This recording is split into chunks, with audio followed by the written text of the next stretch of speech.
राधे राधे। जब मैं थोड़ा घर के कामों से और सबसे फुर्सत पाती हूँ तो मुझे पढ़ने का थोड़ा शौक़ है, तो मैं अच्छी किताबें जैसे रामचरितमानस, भगवद गीता, विष्णु पुराण टाइप की किताबें, अच्छी अच्छी किताबें पढ़ती रहती हूँ। और इसमें जब पढ़ के मैं कुछ आप लोग को भी बताना चाहती हूँ। जैसे अभी मैं कुछ पढ़ रही थी तो उसमें आया कि जिसके मन का भाव जैसा होता है तो उसके विचार वैसे हो जाते हैं, उसके आसपास का ऑरा भी वैसा हो जाता है। जैसे इसी बीच में मैं एक कहानी आपको बताऊंगी कि एक व्यापारी था, उसने बहुत बड़ा घर बनवाया।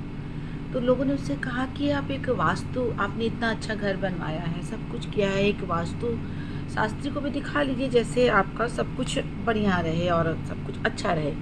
तो उन्होंने कहा कि विचार तो अच्छा है, चल सकते हैं।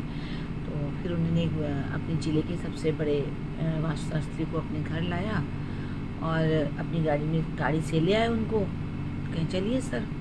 तो गए रास्ते में एक कोई व्यक्ति था, बहुत तेज़ गाड़ी कर रहा था। तो वो कहे कि भाई थोड़ा सा अपने ड्राइवर से बोले कि थोड़ा आराम से चलो, इनको बहुत जल्दी है, निकल जाने दो इनको। तो वो निकल गया। फिर जैसे अपने कोठी के गेट पे पहुँचे, एक बच्चा दौड़ता दौड़ता कोठी से बाहर आ रहा था। तो उन्होंने कहा गाड़ी थोड़ा धीमा करो, रोक लो, अभी एक दो बच्चे और होंगे। तो वास्तुशास्त्री ने कहा कि आपको कैसे पता? कहे नहीं मोस्टली पता है कि मेरे जो कोठी के पीछे बाग है, आम का बाग है, तो वो उसमें बच्चे आ जाते हैं, इसलिए मुझे पता है कि अभी बच्चे होंगे। और ये बालपन का एक स्वभाव होता है कि एक बच्चे दो बच्चे आपस में खेलते हुए एक दूसरे के आगे पीछे भागते हैं। तो इसलिए मैं जान रहा हूँ कि एक बच्चे और होगा। चलो ठीक है। फिर ड्राइवर ने रोक के गाड़ी आगे बढ़ाई। तो जैसे ही आगे गाड़ी बढ़ी तो पोर्च के नीचे पहुँची। तो उन्होंने कहा 10 मिनट रुक जाओ, अभी 10 मिनट बाद हम उतरेंगे। तो वास्तुशास्त्री परेशान हो गए कि ये क्या बात है कि आप यहाँ 10 मिनट रुक जाएंगे, 5 मिनट रुक जाएंगे, वहाँ गाड़ी नहीं पार्क करने दिए, यहाँ बच्चा आ रहा है, आपको सब पहले से कैसे क्या हो रहा है? कह रहे हैं सर ऐसा है कि मेरे बगीचे में लग रहा है कि कुछ बच्चे आए हैं, पेड़ पे चढ़े होंगे आम तोड़ने, 2 बाहर निकले और 3-4 पीछे आ रहे हों, 3-4 पेड़ पे चढ़े होंगे, और मैं अचानक गाड़ी खोल के बाहर आऊँगा तो वो डर जाएंगे और कोई बच्चा गिर जाएगा और किसी को चोट लग जाएगी। तो मैं सोच रहा हूँ 5 मिनट में गाड़ी में बैठे रहूँ, गाड़ी की आवाज़ से धीरे धीरे बच्चे भाग निकल जाएंगे, तब मैं अपने उधर पीछे गाड़ी खोल के उधर चलता हूँ। तो वास्तुशास्त्री ने कहा कि सर मैं आया था आपका वास्तुशास्त्र देखने, लेकिन मुझे नहीं लगता को आपको ज़रूरत है। जिसके मन के भाव इतने अच्छे हैं, जिसका विचार इतना अच्छा है, जो दूसरों के बारे में इतना सोचता है, अपने से पहले वो दूसरों के बारे में सोच रहा है, तो उसका वास्तु कभी ख़राब ही नहीं हो सकता।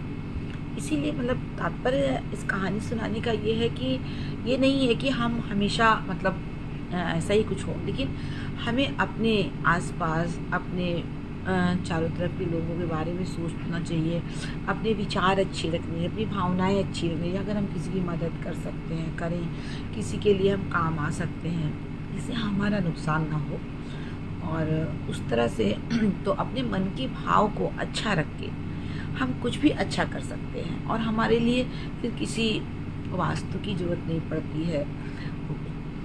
मेन मन का भाव कहने का तात्पर्य है कि मतलब उससे हम अपने कर्म अच्छे कर रहे हैं, अपना प्रारब्ध, अगर अपना प्रारब्ध जो हम पिछला जन्म करेंगे उसका प्रारब्ध भी अच्छा होगा, और जो मैं प्रारब्ध में की हूँ, हम लोग जो किए हैं और इस समय में हम जो अच्छा कर्म करते हैं तो ईश्वर उसको देखता है। अगर हमारे साथ कुछ बुरा भी होने वाला है, कुछ गड़बड़ भी है, हमारा प्रारब्ध कुछ खराब भी है, और जैसे हम पूर्व जन्म में कुछ गड़बड़ किए जिसकी वजह से हमें कोई परेशानी हो रही है, और हम इस समय अच्छा काम कर रहे हैं, किसी की मदद कर रहे हैं, जितना भी हो सकता है, किसी के दुख सुख में काम आ रहे हैं निस्वार्थ भाव से। अगर उसमें हमारा स्वार्थ आ गया तब तो कोई मतलब नहीं फिर उसका।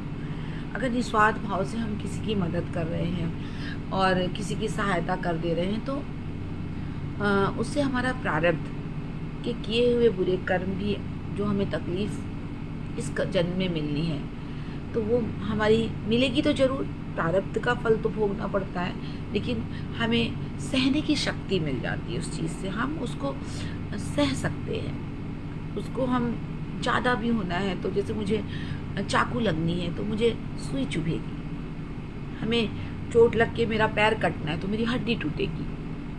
इतना है कि हम उसको सह के निकल जाएंगे उस परिस्थिति से। इसलिए अपना हमेशा अपने मन का भाव, अपने विचार बहुत अच्छे रखने चाहिए। प्रभु श्री हरि श्री कृष्ण के का ध्यान करते हुए, श्री राधा रानी प्रियाजू सरकार का ध्यान करते हुए अपने आस पास जो भी है हम अच्छा करें किसी के लिए। उससे उम्मीद नहीं करें कि वो मेरे लिए क्या कर रहा है। हम किसी को ज्ञान नहीं दें कि नहीं तुमको यार ऐसा करना है, तुमको भाई वैसा कर, अबे तुमको ये ऐसे वैसे, अरे यार ये वो। लेकिन ये सब नहीं, अपने भाव प्यार से, मिलन से, बंधु जो जिस लेवल जैसा है, भाई है, बंधु है, बड़े हैं छोटे हैं, उनको उनके बारे में सोच के उनको कैसे हम सुख पहुंचा सकते हैं, जिससे ये तो बट नेचुरल है, मुझे अपना तो सोचना ही होगा। हमें कोई दुख ना हो, हमें कोई परेशानी ना हो। चलो थोड़ा हमें तकलीफ भी हो जाए, कोई बात नहीं है। अपने को तो देखिए बहुत, ये तो कहना आसान है कि अपने को हम अपना हाथ काट के तो किसी को नहीं दे सकते हैं, लेकिन हो सकता है कि कहने का तात्पर्य है कि हम जितना भी अपना भाव से ही, चलिए हम इतना भी कर सकते हैं। अपने नहीं भी कर सकते तो प्रभु से उसके लिए प्रार्थना करते थे, हे प्रभु मेरी शक्ति नहीं है, मैं उसके लिए कुछ नहीं कर सकता, लेकिन आपके पास तो बहुत शक्ति है प्रभु, आप उस पर कृपा करो, उसके लिए अच्छा करो, उसकी सोच बदले, वो अच्छा कर्म करे और सब अच्छा हो, हमारे चारों तरफ अच्छा हो, हमारे लोग अच्छे हों, हमारे मित्र अच्छे हों, हमारा देश अच्छा हो। इस टाइप का हमें सोच तो सकते हैं हम। तो कहने का तात्पर्य यह है कि अपने मन के भाव बहुत अच्छे रखने चाहिए। अच्छी अच्छी पुस्तकें पढ़िए, अच्छे लोगों के साथ बैठिए, अहंकार नहीं कीजिए। अगर आप के मन में अहंकार आ रहा है तो गलत है, अहंकार नहीं करना चाहिए। तो आज यही कुछ पढ़ रही थी तो मुझे अच्छा लगा कि मैं थोड़ी बात करूं आपसे कि कुछ लाइफ में अगर थोड़ा भी टाइम है, हम नहीं जा सकते बाहर, मान लीजिए अपने परिवार में बिजी हैं, कुछ ऐसी ज़रूरतें हैं जिसकी, तो हम इस माध्यम से कुछ अच्छी चीज़ें पढ़ते हैं तो हम बताने की कोशिश करते हैं। तो मुझे अच्छा लगता है आपसे बातें करना, आपसे बोलना और अपने मन के भाव, अपने विचार कि मेरे ये विचार है। मैं श्री हरि कृष्ण की भक्त हूँ और मैं ये मानती हूँ कि श्री कृष्ण ही हमारे परम पिता परमेश्वर हैं।